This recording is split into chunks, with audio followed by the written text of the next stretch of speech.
Alright, so you have a Linseed. This is a specific video on a number 5 Mark 1, and this will also work on a number 4. They have the same style of receiver bedding. They have a different muzzle bearing. I'll talk about that later. But what you want to do before you go out and shoot it, and this is extremely important if you want to prevent cracks in your forestock.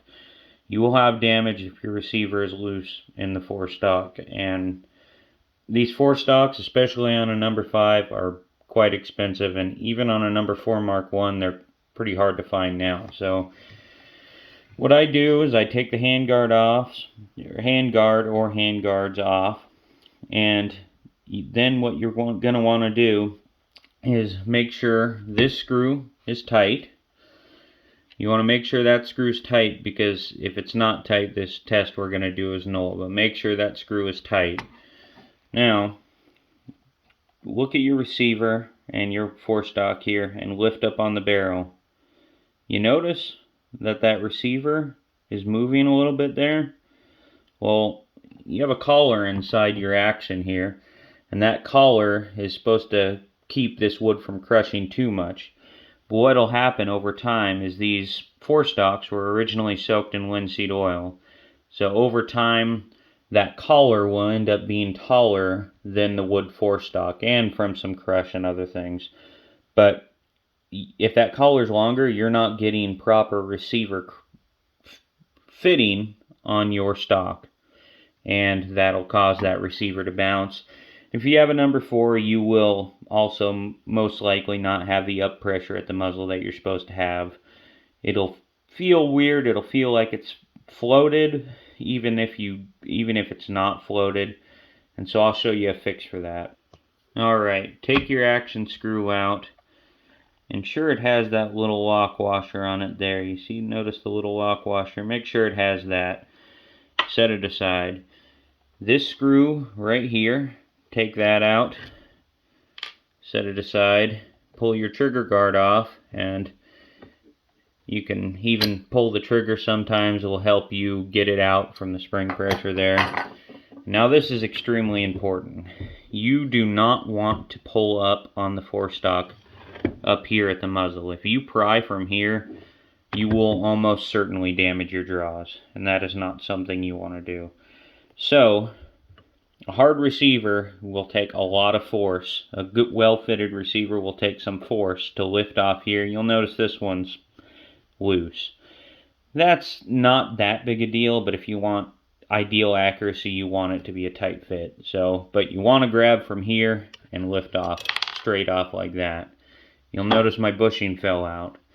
So that bushing, what you want to do is take a look at that bushing, and you can see, it's hard to see with my finger in the way, you can see that bushing has some grinding on one side. This is common for a Lee Enfield. The armors would fit these bushings. So look, if you don't have that grinding, no big deal. Oftentimes they would drop in, but on occasion you will see some with that little grinding on there. Now, the first thing I recommend, if you have that play, is to take your forestock, refit it back on your receiver, and be easy here that you don't crush those draws. You want to go straight in. Take your trigger guard, and you'll fit your trigger guard down. Take your screw, put this screw in. It's not absolutely necessary that you go all the way, thread this all the way in tight for this test, but get a couple threads on it. One thing you'll notice is I left my bushing out. That is important for this job. Leave the bushing out. Do not put the bushing in for this test here. Set it aside. Don't lose it. You can find replacements. That is an option, but it's best not to if you can help saving money. I hate to spend money that, I didn't need to for a lost part. Also, you'll notice that I have the receiver supported on this wood block here. You don't want to bend up these sights. They're pretty commonly bent, especially on the stamped version like I have here. You don't want to do that. Now take your screw, your action screw, remove the lock washer, and remove the lock washer,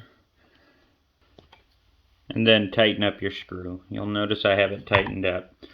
Now, if you have a number 4, you may notice that you have muzzle pressure again, and that's a good thing. You're supposed to have that. But the main thing you want to look at is pay attention to the receiver here when I lift the barrel. You notice how you don't see, it looks in the camera like there is, well, you can't see the movement, but you'll notice there is no movement in the receiver. You'll feel just the barrel flexing up.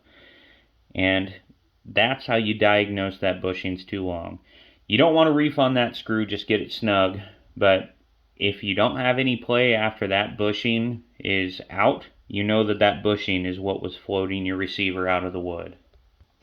Now I will mention, an important thing for this deal is note where this screw lies. See, note where that screw lies. I like to take a picture on my phone, and then we will go ahead and disassemble it again. Alright, I went ahead and disassembled it and put the bushing back in and reassembled it with the bushing. You'll notice that our play is back. The most important thing is take note of that screw location. You notice, and count your threads as you're going in here. Generally they're around 7, but back that screw out until you feel it fall into the thread. Count how many turns, and then after you count how many turns, mark where it stops. So this is the same, almost 7.5 turns. This is 7 1/4 turns. See, we can tell it's a quarter less, but see, this is my point here, and it's marking here instead of, without the bushing, it was marking here. So you can fix this by shortening the bushing. I will note that before you shorten the bushing, what I would try first, you want to try the least invasive methods of fixing this, because once you remove metal, yes, it's a bushing, you can get a replacement or even make a replacement, but try to go to the least common or the least expensive part first to modify. And one thing that these forends, they soak them in linseed oil before they applied them. They're generally well soaked in linseed oil. And I mean, it's been 60 years with some of these, maybe longer, since they've had linseed oil applied to the forend.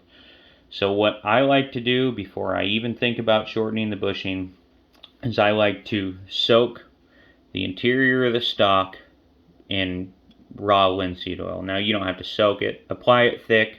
Spend a week applying it, and just keep reapplying it and let it soak in. It's not going to hurt anything. If anything, it's going to protect it. But what that will commonly do is reinflate the wood. And you specifically want to, before you do any linseed oil treatment, I will mention this, inspect your draws here. These are crucial to a Lee Enfield action.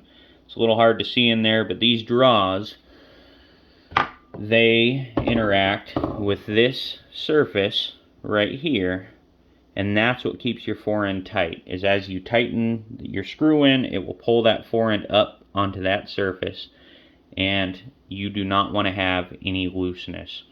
You want it to be tight on there, and if your draws are cracked or wore down, before you do any linseed oil, inspect that and ensure they are in good shape. And one thing you can tell is if your draws are wore out, when you take your forend and you put it on to your action. Now, like I said earlier, you want this to be tight, but take a look at how much play you have front to back. If you have a significant amount of play front to back on this socket, your draws probably need some work. Now there's ways to fix that. You can use bedding compound. You can do it the traditional way by inserting a oak block inside your draws here. You'll mill out some of this. You can do it with a chisel, and you can insert an oak block there. Commonly, that repair is also done by putting dowels through the outside to hold that wood block. I hate to do that. It shows that somebody that you messed with it. And not that you're trying to conceal anything, but it kind of ruins the originality of the rifle, I feel like, if you have dowels poking out on the outside. What I would do is, if your surfaces were in decent shape but needed some shim, I would clean them up with some acetone and then apply just a skim of Brownell's Acroglass. Now, people argue that that's not original. That is true. That's not how they would have done it back in the day. They would have done the oak block to shim it, but more than likely they probably would have just replaced the forestock. We don't have forestocks lying around. I mean, you can go ahead and replace the forestock if you'd like, but I like to keep the rifle original as I can. And that Brownell's Acroglass, just paste it on those, and then you want to fit it to the surface proper, and after you do that, your draws should be rebuilt. If they're really broke out back to here and stuff, you're going to want to do a little bit more thorough job of the Acroglass or even the oak deal. You'll want to remove some of that cracked and broken material, and then make sure you have a good mechanical bond between your Brownell's Acroglass and the wood. If you're just skimming, you generally, if you use acetone to clean up the oil off the wood, you generally can skim as long as it's less than the thickness of a credit card and not have to worry about it coming off. But if you're getting any thicker than that, I would try to drill tiny little holes in there just so the Acroglass has a mechanical bond. Now, one thing I also like to inspect before I linseed oil it is I look at the back of the stock here. Now, the back of the stock, it likely will touch your socket. If it doesn't, it is okay, but if it does, you want to make sure that you have even contact throughout. Now, that's important for accuracy. You also want to make sure that when this is assembled on the rifle, your socket, you don't have more of a gap on one side or the other, because that will throw shots. But back to the point here, before you linseed oil this, look and see if you have any cracks throughout here. If you have a big crack that flexes under pressure, I would repair it. What I would do is I would chisel a channel across, most likely, and then I would clean it out with some acetone and fill the whole chisel with Acroglass. Generally, your cracks will be right here or right up here, right along the small part of this. Now, you can see the small part of that, it will crack. And now a crack through there, if it doesn't flex, this metal reinforcing band will hold it. That is what it is meant to do. Commonly those cracks just happen because the wood dried out and it needed to shrink, but it couldn't since this band was holding it in shape. And so if it's just a little tiny crack that doesn't have much flex, I wouldn't worry about it. And one way you can tell is take just a little bit of acetone and coat just a little spray of acetone on there, and then squeeze and see if you have any stuff coming out. You can notice here, it's not acetone, but it's linseed oil squeezing out of that crack. But if I pull on it, it doesn't flex. It's not something I'm concerned with fixing because they're so common and they will not grow unless they are really bad. And as long as this band is tight, generally they won't grow anyway. But after you inspect those places, you have a good forend, you're not having to worry about any repairs, soak it in linseed oil. If you soak it in linseed oil before you do a repair, it's not impossible to still do the repair, although you will be cleaning all that linseed oil out with acetone to get a proper bond. Now, Acroglass will glue to linseed oiled soaked wood fairly well, but I would clean it with acetone if you can, because it's not a repair that you want to have to come and do again. That brown nose acro glass is hard, and you'll likely be having to remove wood to get it out if you don't get it to mechanical, or if you don't get the bond as good as you want. It's not like it's just going to fall out. Now wood glue is pretty bad in this place. This soaks up so much linseed oil that you can go ahead and try to glue it if you have a crack in the back with wood glue and clamp it shut.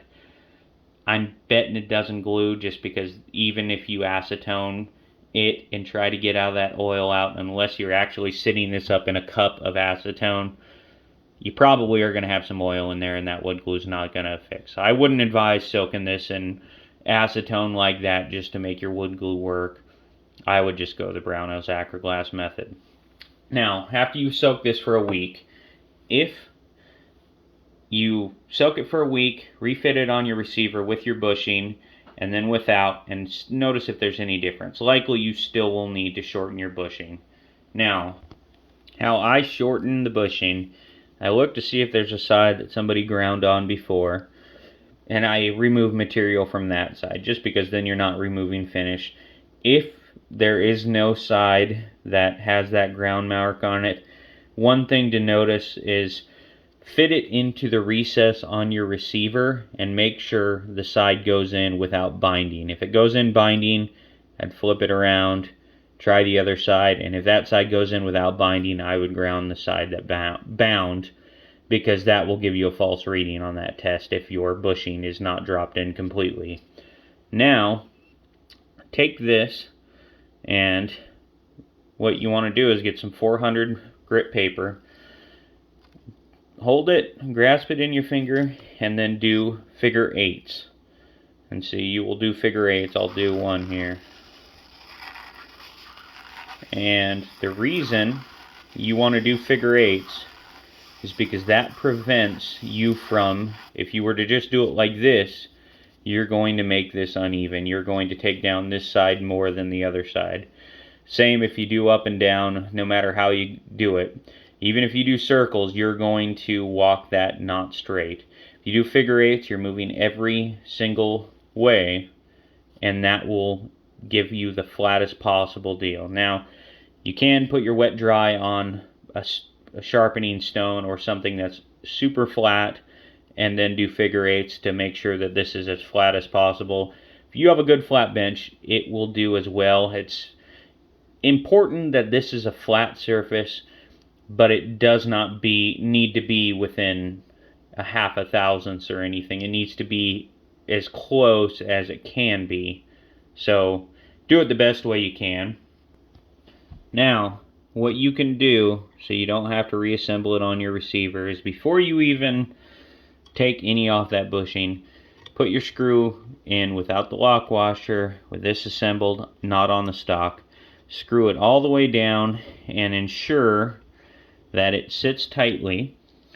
Use good fitting screwdrivers. There's gunsmith bits for this. It will save you from boogering up some screws. I definitely invest in getting one of those sets. So you'll make sure, I ground some of this off, so it's going to be a little different, but make sure that that fits, or that tightens to the same location as it did in your 4-stock. That ensures that you're not having bushing bind in the receiver or anything going on in the stock, and that will make this test well. Now that you have that 4-stock off, you can just take this screw in and out, just like this. Take that screw out, and then you can pull your bushing out like that, and you don't have to pull out this screw. Keep grinding that down, doing your figure eights, until when you put this bushing in and you screw it up tight, your screw turns to the same location. Once it turns to the same location that it was, of course tight in there, not just set in like this, but once it turns to the same location that it did in the stock without the bushing, stop. That means your stock has enough crush. You want to go maybe a touch more. I mean, I would go a hair more. But you want to stop because you want this bushing to not be too far below the wood. You want it to almost be up tight when you tighten your stock. You don't want to have a lot of wood crush. A little, yes. But I would get it until it's just maybe a hair past with this bushing shaved down, and then reassemble it. Ensure you don't have any up and down play in your receiver, and if you don't, it's to the same location. Alright, take your screw back out, take your lock washer, put it back on. These lock washers are important, and tighten it. The reason the lock washers are important is on occasion you can have one of these screws bottom out in your receiver, and if you have that, this test is going to be a little bit harder. If you have that, you'll notice, because your screw will tighten to the same every time if it's bottoming out, whether your wood's in there or whether your bushing's in there or not. If that's the case, find a washer that is not a lock washer, just a very regular flat washer at the hardware store that is this size, and use that on your screw, and that way you can ensure that it is not bottoming out when you do this test. It's unlikely to find that, but when you reassemble this rifle for real, put your lock washer back in. Don't lose that. This will also keep the action screw from loosening while you're shooting. And now, after you do all that, you will have a properly bedded, at least you will have fixed the bushing problem. There's other ways to check for your bedding. I'll mention just a few things. You want to make sure the trigger guard, you'll see in the stock, you have good pressure here and you have good pressure back here. You want to notice that you have good pressure there. On your action, you want to see an impression of the wood from around this screw, specifically in the back, and then back on your receiver. They say, I forget the Canadian manual, but I usually like to go to about this point on my receiver and make sure I have bedding or pressing in my wood. You'll see where it's bedded. And then you want to make sure that you have Knox contact. Now you will see on this barrel, you can see where it's been rubbing a little bit. You will see some Knox contact in your stock. And then on a number 4 at the muzzle, you will want to have 2 to 5 pounds right in the very center of the muzzle, and that is at the very tip. You want to make sure that you have about a center line contact, that your barrel can move side to side and it will return to center. It cannot move down, and in the wood you want to see a good center line contact. It's okay if it's a little wider, but it needs to be in the center. 2 to 5 pounds up pressure. You can measure that with a trigger pull gauge, pulling down on the muzzle and seeing, I just eyeball it, but that is what will get you proper bedding. This is the most common fix that I have with Lee Enfields. On almost all the Lee Enfields I've had, this bushing keeps the receiver from seating down proper from the wood drying out, and that will cause damage to your gun if it is not addressed. Thank you. Have a good day.